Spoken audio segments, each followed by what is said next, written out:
మిరపగింజల పచ్చడికి కావలసిన పదార్థాలు: మిరపగింజలు, మినపప్పు, శనగపప్పు, ధనియాలు, ఎండు కొబ్బరి, చింతపండు, ఆవాలు, మెంతులు, జీలకర్ర, బెల్లం, కారం, ఉప్పు, పసుపు, కొత్తిమీర, కరివేపాకు, నూనె.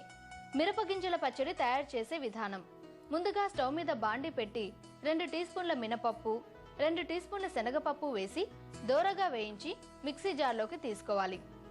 ఇప్పుడు అదే బాండీలో 1/2 టీ స్పూన్ మెంతులు, 1 టీ స్పూన్ ధనియాలు, 1 టీ స్పూన్ జీలకర్ర, 1 టీ స్పూన్ ఆవాలు, ముక్కలుగా కట్ చేసిన అరచిప్ప ఎండు కొబ్బరి, చివరిగా 1 కప్పు మిరపగింజలు వేసి దోరగా వేయించి వాటిని కూడా మిక్సీ జార్లో వేసి చల్లారాక కొంచెం చింతపండు, తగినంత ఉప్పు, అవసరమైతే 1 టీ స్పూన్ కారం వేసి గ్రైండ్ చేయాలి.